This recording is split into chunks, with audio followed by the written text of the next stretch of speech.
অসময়ে মধুমতি নদীর ভাঙন কবলে নড়াইলের অন্তত ২০টি গ্রাম। বালির বাঁধ ধসে পড়েছে অধিকাংশ জায়গায়।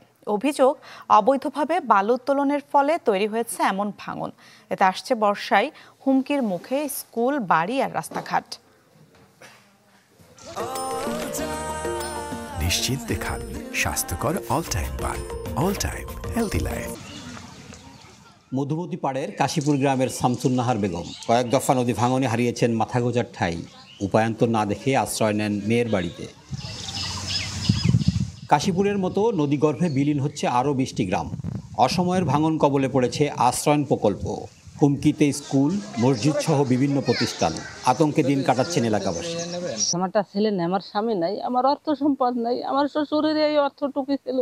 এখন আমার পথে ছাড়া আর আমার কোথাও বসার কাজ নাই। নদীর পাড়ে যে ছাবলাপিতে আছি, তা খুব কষ্টে আছি। ঝড় বৃষ্টি যখন আসে তখন আমাদেরও থাকতে খুব ভয় পাই আমরা। ছোট বাচ্চারা আসে স্কুল, নদী ভাঙে যাচ্ছে গাছে, এই জন্য ওরা আসে না। আর আমরাও দিনে ভয় পাই, সাথে সাথে দুটো একটা নিয়ে আসি।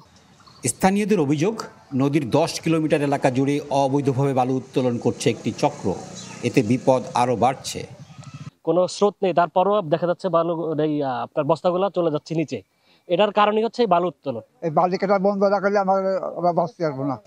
এদিকে ভাঙন রোধ ও বালু উত্তোলন বন্ধে দ্রুত প্রয়োজনীয় পদক্ষেপের আশ্বাস দিয়েছে পানি উন্নয়ন বোর্ড। আমরা এই মুহূর্তে স্থায়ী বাঁধের জন্য প্রস্তাব দিয়েছি, প্রেরণ করছি।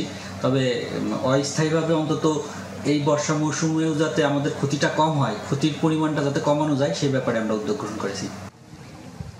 পানি উন্নয়ন বোর্ডের তথ্য মতে 2023-24 অর্থ বছরে 14 কোটি আর 2024-25 অর্থ বছরে প্রায় 10 কোটি টাকায় নির্মাণ করা হয় অস্থায়ী বাঁধ।